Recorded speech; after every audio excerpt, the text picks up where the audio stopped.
Hello friends, आज हम पढ़ेंगे मॉडर्न हिस्ट्री के अंतर्गत लॉर्ड मेयो द्वितीय को, जिनका टाइम पीरियड है 1905 से लेकर 1910 ईस्वी।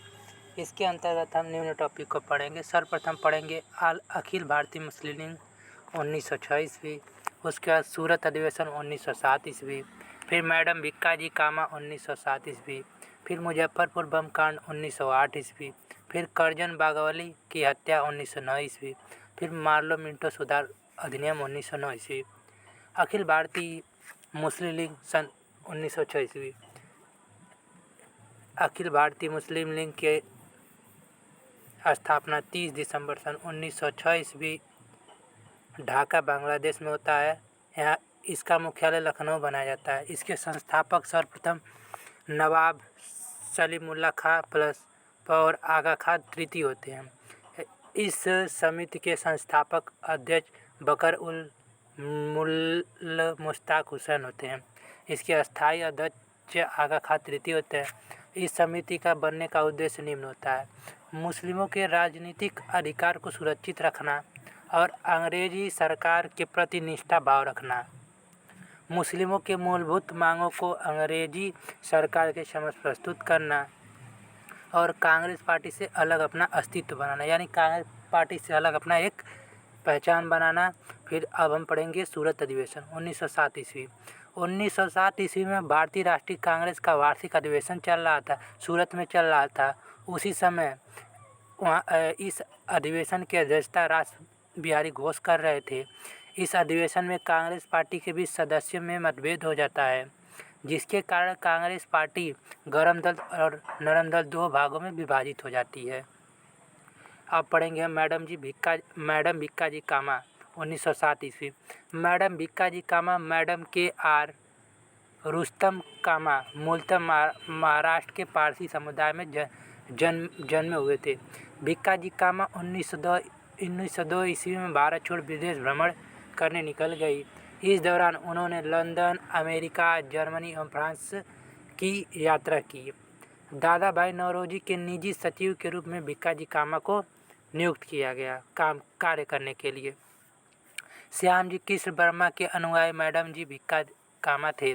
मैडम भिक्काजी अस्थायी रूप से सरदार राणा सिंह के साथ पेरिस में रहती थी। 22 अगस्त सन 1907 ईस्वी में अंतर्राष्ट्रीय समाजवादी कांग्रेस का सम्मेलन जर्मनी के स्टुटगार्ट मैदान में हुआ। इसमें भिक्काजी कामा को आमंत्रित किया गया।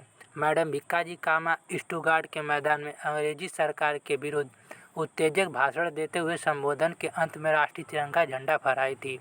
विदेशी धरती पर भारतीय राष्ट्रीय तिरंगा फहराने वाली सर्वप्रथम महिला जो भिक्काजी कामा थी। मैडम भिक्काजी कामा को क्रांति की माता कहा जाता है। अब हम पढ़ेंगे मुजफ्फरपुर बम कांड 1908 ईस्वी। यह बम कांड सन 30 अप्रैल 1908 ईस्वी को मुजफ्फरपुर बिहार में होता है। इसके मुख्य अभियुक्त खुदीराम बोस तथा प्रफुल्ल चाकी होते हैं। बिहार में स्थित मुजफ्फरपुर के जिला जज किंग्सफोर्ड की अदालत में भारतीय नागरिकों के साथ मतभेद होता था, इसलिए यह मुजफ्फरपुर पड़ता था, जो पटना और हावड़ा के हाईवे जाता था। उसके दक्षिण साइड में मुजफ्फरपुर पड़ता था। भारतीय नागरिकों के छोटे अपराध में भी किंग्सफोर्ड फांसी की सज़ा दे देता था, बल्कि अंग्रेज नागरिकों को बड़े से बड़े अपराध में थोड़े बहुत अर्थदंड लगाकर छोड़ देता था। 30 अप्रैल 1908 ईस्वी को भारतीय क्रांतिकारी खुदीराम बोस तथा प्रफुल्ल चाकी ने किंग्सफोर्ड की गाड़ी समझकर बम फेंक दिए। दुर्भाग्य से अंग्रेज वकील मिस्टर कैनेडी की पुत्री एवं पत्नी मारी गई। किंग्सफोर्ड बाल बच गया। अंग्रेजी सरकार ने खुदीराम बोस को गिरफ्तार करके फांसी दे दी। खुदीराम बोस 18 वर्ष की उम्र में सबसे कम उम्र के क्रांतिकारी थे जिन्हें अंग्रेजी सरकार ने फांसी दी थी। प्रफुल्ल चाकी गिरफ्तारी से बचने के लिए रेलगाड़ी में सवार होकर मोकामा के रास्ते बंगाल भागने लगे। मोकामा स्टेशन को अंग्रेजी पुलिस ने चारों तरफ से घेर ली। इस परिस्थिति में प्रफुल्ल चाकी ने अपने आप को गोली मारकर हत्या कर लिया। अब पढ़ेंगे हम करजन वायली की हत्या 1 जुलाई 1909 ईस्वी। करजन वायली की इंडिया ऑफिस लंदन में भारत के राजनीतिक सलाहकार थे। भारत के मुद्दे पर गलत सुझाव देते थे, जिसके कारण भारतीयों के ऊपर कठोर कानून बनाया जाता था। श्यामजी कृष्ण वर्मा को कर्जन व्यावली ने अपमानित किया था। श्यामजी के अनुयायी मदनलाल धीगरा थे।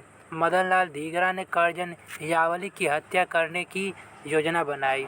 1 जुलाई सन 1909 ईस्वी को मदनलाल धीगरा लंदन जाकर कर्जन यावली को गोली मारकर हत्या कर दिए। ब्रिटेन की सरकार ने मदनलाल धीगरा को गिरफ्तार करके फांसी दे दिया। राजा राम मोहन राय के कब्र के किनारे मदनलाल धीगरा को दफनाया गया, ब्रिटिश लंदन में।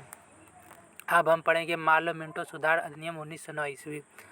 1909 ईस्वी में लॉर्ड मिंटो द्वितीय के कार्यकाल में भारतीय परिषद अधिनियम कानून 1909 ईस्वी बना था, जिसे मार्लो मिंटो सुधार अधिनियम के नाम से जाना जाता था। इस कानून के तहत मुसलमानों को अल्पसंख्यक श्रेणी में रखकर पृथक निर्वाचन पद्धति की व्यवस्था की गई, अर्थात मुसलमानों के लिए क्षेत्र सुरक्षित कर दिया गया। अब हम पढ़ेंगे लॉर्ड हार्डिंग सेकेंड। 1910 इनका टाइम पीरियड 1910 से लेकर 1916 ईस्वी। इनके अंतर्गत निम्न टॉपिक को पढ़ेंगे। सर्वप्रथम पढ़ेंगे तृतीय दिल्ली दरबार 1911 ईस्वी। फिर हम पढ़ेंगे दिल्ली बम कांड 1912 ईस्वी। फिर गदर पार्टी की स्थापना पढ़ेंगे 1913 ईस्वी। फिर कामागाटू प्रकरण 1914 ईस्वी पढ़ेंगे। अब हम पढ़ते हैं सर्वप्रथम तृतीय दिल्ली दरबार 1911 ईस्वी। लॉर्ड हार्डिंग द्वितीय के समय में इंग्लैंड के राजा जॉर्ज परचम के स्वागत में तृतीय दिल्ली दरबार का आयोजन किया गया। तृतीय दिल्ली दरबार में जॉर्ज पंचम का राज्याभिषेक हुआ था। इस अवसर पर जॉर्ज परचम की पत्नी क्वीन मेरी उपस्थित थी। जॉर्ज पंचम ने राज्याभिषेक के अवसर पर 2 महत्वपूर्ण घोषणा किए थे, जो निम्न थे। बंगाल विभाजन रद्द किया जाएगा 1911 ईस्वी। फिर कलकत्ता से राजधानी परिवर्तन करके दिल्ली बनाने की घोषणा की गई। जॉर्ज मरोडेल समिति के सुझाव पर जॉर्ज पंचम ने बंगाल विभाजन रद्द कर दिए। जॉर्ज पंचम के भारत शुभ आगमन पर बम्बई स्थित गेटवे ऑफ इंडिया का निर्माण किया गया। आप पढ़ेंगे हम दिल्ली बम कांड 1912 ईस्वी।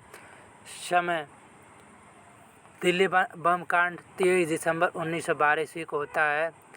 स्थान होती है दिल्ली में चांदनी चौक, जिसके मुख्य अभिव्यक्ति होते हैं रास बिहारी बोस और अन्य अभिव्यक्ति होते हैं बसंत विश्वास, मनवंत विश्वास, अवध बिहारी बाल मुकुंद, मास्टर अनिशचंद। लॉर्ड हार्डिंग द्वितीय 23 दिसंबर 1912 ईस्वी को दिल्ली स्थित चांदनी चौक से अपने काफिले के साथ रथ पर सवार होकर दिल्ली राजधानी उद्घाटन करने के लिए गुजर रहा था। उसी दौरान बसंत विश्वास तथा मनवंत विश्वास ने लॉर्ड हार्डिंग के ऊपर बम फेंक दिए। इस बम में कुछ लोगों की हत्या हो गई, लेकिन लॉर्ड हार्डिंग द्वितीय बाल बच गया।